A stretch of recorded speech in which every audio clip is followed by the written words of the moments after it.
ਬੰਦੇ ਘਰ ਵਿੱਚ ਬਾਲ ਖਿਡਾਵਣ ਰੰਨਾ ਕਰਨ ਕਮਾਈ ਖਬਰੇ ਕੈਸਾ ਚੱਕਰ ਚਲਿਆ ਮੈਨੂੰ ਸਮਝ ਨਾ ਆਈ ਕੁੜੀਆਂ ਇੱਥੇ ਵਾਲ ਕਟਾਵਣ ਮੁੰਡੇ ਵਾਲ ਵਧਾਵਣ ਮੇਰੀ ਕੌਮ ਆਜ਼ਾਦੀ ਲੈ ਕੇ ਖੂਬ ਤਰੱਕੀ ਪਾਈ। अस्सलाम वालेकुम सजनों बेलियो मित्रों की हाल चाल मैं थोड़ा दोस्त मोहम्मद रिखी सर तुसी वेखदे पे हो अपना चैनल पंजाबी वसे अदनान भाई दे कोल मैं अज फिर आया असी जनाब मैं चारा वड्डण आई दा मैं आखिया थोड़े नाल गल शेयर करदे चलिए अज जिहड़े हालात बने होए सोशल मीडिया ते जिस तरीके नौजवान नस्ल नूं खराब कीता जा रहा उहदे हवाले दे नाल कोई थोड़े नाल कहानी भी शेयर करदे आ ते जिहड़े बंदे आ वाल वधाए हुंदे ने पिछू वेखिए ते नहीं पता लगदा कि कुड़ी एक मुंडा है।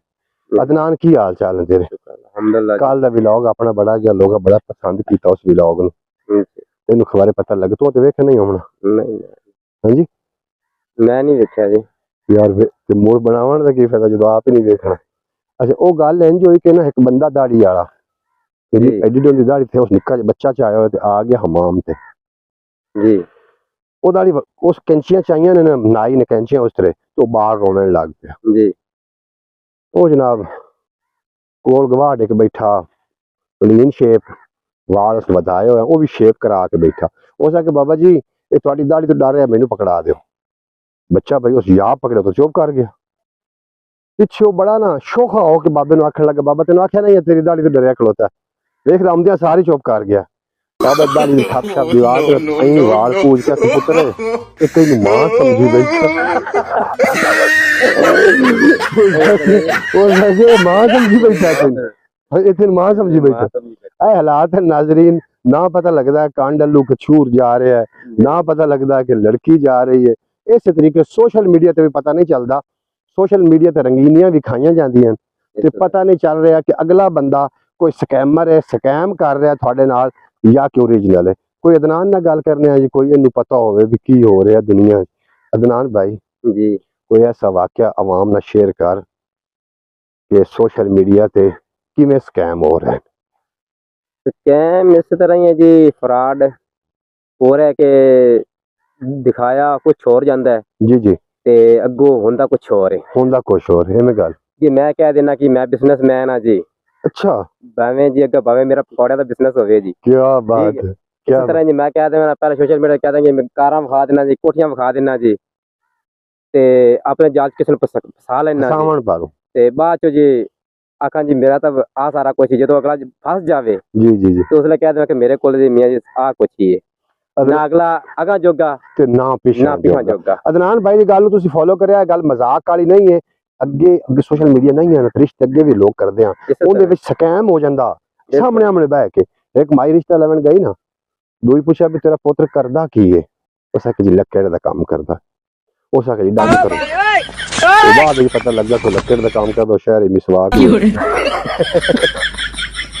सोशल मीडिया का भी कोई तरीके का हिसाब है कोई नाज़रीन पैगाम दो सोशल मीडिया तो किवें बच सकते हैं? इंसान अगर रिश्ता जे अगर होना चाहिए ना तो नस्ल और खानदानी होवे चाहे वो गरीब ही क्यों ना होवे। वेरी गुड ते ये नहीं होना चाहिए कि अमीर होवे ते उंदे ना पुछ होवे ना पांद होवे ना मुछ होवे ना पांद होवे। गल ते ओ आवें जेड़ा ना बाद च बंदे जलालत ज्यादातर बंदे अमीर नूं वेत रिश्ता ते कर लेंदे ने लेकिन वो सारी जिंदगी उन्होंने पछताना पैंदा। नाज़रीन तुसीं अदनान भाई दी ज़बानी सुन रहे हो इस तरीके होंदा है कि माँ बाप जवान बच्चे तो नज़र नहीं रखता कि वो मोबाइल इस्तेमाल कर रहा है कि नहीं कर रहा वो मोबाइल इस्तेमाल कर रहे होंगे तो जो अगू लोग होंगे ने ना उनका असलीयत तो पता नहीं होंदा रंगीनियां वेख के कारां ते कोठियां वेख के बिल्कुल वो कारां कोठियां फेक भी हो सकती क्यों अदनान भाई? फेक भी हो सकती है ओरिजिनल भी होवे लेकिन जेड़ा माड़ा बंदा उन्होंने माड़े नाल रिश्ता करना चाहिए। यार एक मिनट लतीफा बड़ा याद आया जी अखा तो नबीना एक बंदा उनकी शादी हो गई उनकी बीवी फिर रोज आखे काश कदी तेन दिसदा होंदा तू मैनू वेखदा तेरा रूह राजी हो जावे। एक दो नबीना आक गया उसे कर्मा वालिए तू एडी सोहनी होंदी तेन मेहर ने काम करदा कोई उस गल नाज़रीन सोशल मीडिया ते जेडे फ्रॉड होंदे ने ना अगर अगला बंदा इन्ना ही अमीर है की ख्याल तेरी ओनू तलाश है दुनिया को नहीं उनके कोल होर होंदे गवाड़ दुनिया कोई नहीं है। इसी तरीके एक वाकया पेश आया जी बंदे लड़के नाल ना जी जी वो अंदर कमरे दे वड़िया रहिंदा मोबाइल लैके वो कोई फेसबुक तो उहदे नाल राबता हो गया किसी लड़की नाल ਹੁਣ ਉਹ ਲੜਕੀ ਉਹਨੂੰ ਬੜੇ ਸਬਜ਼ ਬਾਗ ਵਿਖਾਵੇ, ਮੈਂ ਇੰਜ ਆ ਤੇ ਮੈਂ ਇੰਜ ਆ। ਉਹ ਆਖੇ ਵੀ ਮੈਂ ਤਾਂ ਨਾ ਬੜਾ ਅਮੀਰ ਤਰੀਨ ਆ, ਮੇਰੇ ਜੀ। ਟਰੱਕ ਚੱਲਦੇ ਨੇ, ਮੇਰੀਆਂ ਕੋਠੀਆਂ ਨੇ, ਕਾਰ। ਐਵੇਂ ਕਿਸੇ ਦੀ ਕਾਰ ਦੇ ਖਲੋ ਕੇ ਤੇ ਉਹ ਜਨਾਬ ਸਟੇਟਸ ਲਾ ਦੇਵੇ। ਉਸ ਲੜਕੀ ਨੇ ਆਖਿਆ ਵੀ ਫਿਰ ਮੈਨੂੰ ਨਾ ਲੈ ਜਾ। ਜੀ ਉਸ ਬੰਦੇ ਕੋਲ ਉਹ ਘਰ ਹੀ ਆ, ਪਿਓ ਨੂੰ ਨੱਕ ਤੇ ਕਰਕੇ ਘਰ ਵਿਚਵਾ ਕੇ ਪੈਸੇ ਲੈ ਕੇ ਉੱਥੇ ਗਿਆ। ਲੈ ਬੰਦਾ ਵਾਪਸ ਖਾਲੀ ਆਇਆ, ਪੈਸੇ ਮੁੜ ਕੋਈ ਨਹੀਂ ਆਇਆ। ਅੱਗੋਂ ਲੜਕੀ ਨਹੀਂ ਆਈ, ਲੜਕਾ ਆ। ਜੀ ਜੀ ਮੇਰੇ ਇਸੇ ਤਰ੍ਹਾਂ ਹੋ scam ਜਾਂਦਾ ਹੈ ਜੀ, ਬਿਲਕੁਲ ਜੀ। ਤੁਹਾਡੇ ਨਾਲ ਕੋਈ ਇਹ ਗੱਲ ਹਾਲ ਬੀਤੀ? ਰੀਜਨਲ ਹੈ ਜੀ, ਤੁਹਾਡੇ ਨਾਲ ਕੋਈ ਹੋਈ ਗੱਲ ਇਸ ਇਹ ਤਰ੍ਹਾਂ ਦੀ ਬਸ ਹੋ ਜਾਂਦੇ ਨੇ ਵਾਕਿਆਤ। ਬੀਤੀ ਕਰੀਏ ਜਾਂ ਜੱਗ ਬੀਤੀ ਕਰੀਏ? ਤੁਸੀਂ ਆਪਣੀ ਹੱਡ ਬੀਤੀ ਕਰੋ। ਹੱਡ ਬੀਤੀ ਹੈ ਜੀ, ਕੁਛ ਅਰਸਾ ਪਹਿਲੇ ਇੱਕ ਸਾਡੇ ਨਾਲ ਵੀ ਐਵੇਂ ਇੱਕ ਫੇਕ ਹੋਇਆ। ਇਹ ਓਰੀਜਨਲ ਗੱਲ ਹੈ? ਰੀਜਨਲ ਗੱਲ ਹੈ ਜੀ। ਉਹ ਕਾਲ ਕਰਦੇ ਨੇ ਕੁੜੀ ਬਣ ਤੇ, ਅੱਛਾ। ਤੇ ਮੈਂ ਉਹਨੂੰ ਕਿਹਾ, ਉਹਨੇ ਮੈਨੂੰ ਕਾਲ ਕੀਤੀ ਤੇ ਮੈਨੂੰ ਮੈਂ ਤੇਰੇ ਨਾਲ ਗੱਲ ਕਰਨਾ ਚਾਹਣੀ ਆ। ਮੈਂ ਕਿਹਾ ਯਾਰ ਤੇਰੇ ਕੋਲ ਜਿਹਨੇ ਮਹਿਲ ਦਿੱਤਾ ਹੈ, ਤੇਰੇ ਘਰ ਵਾਲਿਆਂ ਨੇ, ਤੇਰੇ ਮਾਏ ਭਾਈ ਨੇ, ਤੇਰੇ ਬਾਪ ਨੇ, ਜਾਂ ਤੈਨੂੰ ਤੇਰੇ ਕਿਸੇ ਦੋਸਤ ਨੇ ਲਾ ਦਿੱਤਾ है कि वो मेरे वास्ते ही ला देता है स्पेशल स्पेशल कॉल मेहनत नहीं ना करनी। बिल्कुल इसी तरीके। उसने कहा नहीं जी आपकी बात बहुत अच्छी है, खूबसूरत, मैं आपसे बात करना चाहती हूँ। मैं क्या भी गल ऐसी पिंडू बंदे हैं, सादा जी लोग हैं, सादा लोग, साडी आवाज साडे घर वाला पसंद नहीं करते।